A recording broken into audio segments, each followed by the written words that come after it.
ये कौन है? ये मैं हूं। ये कौन है? परमेश्वर ने मुझे यहां से यहां बुलाया है। अब आपको पता है हुआ क्या है? मैं पाप से निकल गया हूं। अब मेरे लाइफ में कोई ग्रॉस सिन नहीं है। मैं व्यभिचार नहीं करता, मैं ये नहीं करता। पर आप जानते हो अब मैं कहां उलझा हूं? अपने आप में, अब मैं स्वयं में फंसा हुआ हूं। पाप पहचानना बहुत बहुत आसान है। ये व्यभिचार है, ये हत्या है, मुझे पता है। क्या आप स्वयं को पहचानते हैं? सेल्फ में अटकना। बहुत सारे जो लोग हैं वो यहां से निकल आए हैं पर मसीह तक नहीं पहुंच पाए हैं। अभी वो यहां पर भी नहीं है, वो बीच में है, स्वयं में है। वो उन्हें सुबह से लेकर रात तक अपने बिल्स पे करना, बच्चों का, बीवी का, दुनिया का, अपना, सिर्फ अपने में फंसे हुए हैं वो। बहुत सारे जो लोग हैं, मैं आपको बताना चाहता हूं, अब वो गुनाह में नहीं है लेकिन खुद में फंसे हुए हैं। इसीलिए बाइबल बताती है हर आशीष मसीह में है, इन क्राइस्ट। परमेश्वर ने आपको यहां से वहां बुलाया था, हम बीच में आ गए। अब हम कोई डीजे पार्टी पे नहीं जाते, हम थिएटर में नहीं जाते, हम किसी अफेयर में नहीं हैं, हम किसी गलत बात में नहीं हैं, लेकिन हम मसीह में भी नहीं हैं। हम मसीह में भी नहीं हैं। हम कहां हैं? हम बीच में, स्वयं में। हमें चिंताओं ने घेर रखा है। प्रभु ने कहा अंत के दिनों में बहुत सारे लोगों का मन चिंताओं में सुस्त हो जाएगा। आप पढ़ के देखिए, द बाइबल सेज आखिरी दिनों में इस चरित्र के लोग बहुत पाए जाएंगे। और वे अंत के दिनों में, यीशु ने कहा, वे दुनिया की चिंताओं में सुस्त हो जाएंगे, लाइफस्टाइल के पीछे सुस्त हो जाएंगे। यार मैं कब पहुंचूंगा वहां पर जहां पर ये मेरा दोस्त पहुंचा है? मैं कब बनाऊंगा जो उसने बनाया है? क्या शैतान ने गेम खेली है लोगों के साथ। यहां पर भी नहीं रहने दिया है, वहां पर भी नहीं रहने दिया है, बीच में रखा है। ढूंढते रहो, उलझे हुए रहो आप में ही। इसीलिए पॉल ये नहीं कहता कि मेरे में से पाप निकला है, वो कहता है मैं मसीह के साथ क्रूज पे चढ़ा गया। वो कहता है मेरा सेल्फ भी खत्म हो गया वहां पर। मैं कई बार, कई साल तक यहीं पर फंसा हुआ था। आप बिलीव कीजिए, शायद आप में से कुछ लोगों ने अभी थिएटर में जाना बंद किया होगा। मैंने प्रभु में आने के बाद मैं कभी थिएटर में नहीं गया, सिर्फ एक ही बार गया। वो भी ग्रैंडसन की मूवी लगी थी, वो देखने के लिए गया था, भाइयों के साथ गया था। ये सब बातें तो बहुत पहले ही छूट गई थी मेरी। डीजे पार्टी में जाना, ड्रिंक करना, स्मोक करना। पर आप जानते हो कई साल तक मैं यहां फंसा हुआ था, अपने ही चिंताओं में। परमेश्वर ने आपको संसार से निकलकर, स्वयं में नहीं परंतु संसार से निकलकर उसने आपको मसीह में बुलाया है।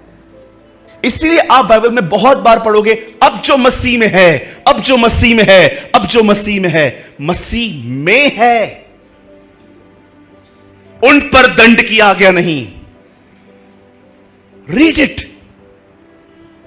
आपने कितने लोगों ने ये बात नोटिस की? जब गुमराह पुत्र वापस आया तो बड़े बेटे ने क्या कहा? किसी को याद है? जब लॉस्ट सन वापस आया, सब पैसा उड़ा के, तो जानते हैं बड़े भाई ने क्या कहा? कितने लोगों ने लूका 15 अध्याय पढ़ा है?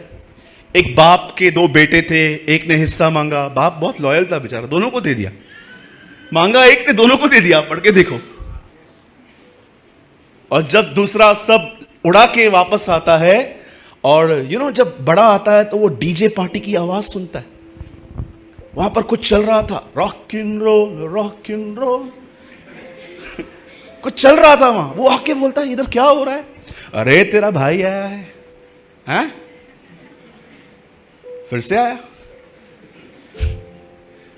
और हम वो नाराज हो गया। बहुत फरीसी हैं कलीसिया के अंदर लोग आज। पुराना पापी वापस आता है, सब उसको देखते हैं। अरे वेलकम करना, वो इतने साल के बाद आया है।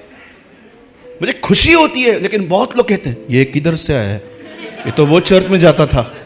अरे तेरे को खुशी नहीं है तेरा भाई वापस आया? सच अ फरीसी। यीशु राजाओं का राजा, ये फरीसियों के फरीसी जो इस तरह बिहेव करते हैं। जो गुनहगार वापस आए तो उसको उसे देखते, ये क्यों वापस आया? अरे आपको खुशी नहीं है? वो मर गया था, वो जी उठा। जब वो वापस आता है ये नाराज हो गया और बाप को जाके कहता है, मैं इतने साल तक इधर ही था, कुछ मांगा है क्या मैंने? अरे क्या मांगेगा, दिया तो सही। बड़ी बात है ये तो। बोलता है इतने साल मैं इधर ही था, क्या क्या क्या क्या, मेरे को कुछ दिया नहीं। कितने लोगों ने इस आदमी का जीवन देखा, बाप के घर में खुद के लिए जी रहा था। इसलिए तो प्रॉब्लम है। आप जानते हो, आपकी चिंता आपका प्रॉब्लम नहीं है, आप स्वयं के लिए जी रहे हैं, यह आपका प्रॉब्लम है। मैं पंजाब की एक चर्च में था, मैंने वहां पर एक लंबा सरमन दिया और मैंने वहां पर एक बात सिखाई जो आपको बताना चाहता हूं शब्दों में सिर्फ। अपने लिए जीना बड़ा खतरनाक है। It is dangerous. जब आप खुद के लिए जिएंगे ना, यह बड़ा खतरनाक है। ट्रस्ट मी, जिस दिन आप अपने लिए जिएंगे ना, आप बड़े डिस्टर्ब रहेंगे। लेकिन जिस दिन आप खुदा के लिए जिएंगे, इस अर्थ पे आपसे खुश कोई नहीं होगा।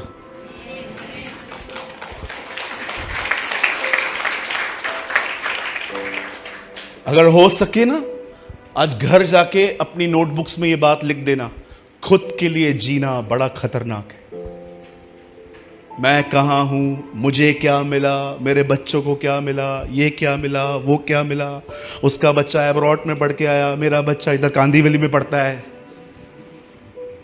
जितना आप खुद के लिए सोचेंगे उतना आप परेशान रहेंगे। तो मेरे भाइयों, मेरी बहनों, अपने जीवन में एक लक्ष्य को बनाओ। आपको मसीह में आना है, यीशु की तरह हमें बनना है। कितने लोगों ने यह वचन पढ़ा है, जब एक योद्धा लड़ाई के लिए जाता है तो अपने आप को संसारिक कामों में नहीं फंसाता। पढ़ा है आपने तीमुथियुस में? 65 साल का पास्टर 45 साल के पास्टर को लिखता है, अपने आप को संसार में मत फंसाना, खुदा के लिए लड़ना। बोलो यीशु मसीह की। आइए अपने लक्ष्य को अपने आप को बताइए, बोलिए मेरा लक्ष्य प्रभु की तरह बनना है, और इसी कारण मुझे पवित्र आत्मा मिला है।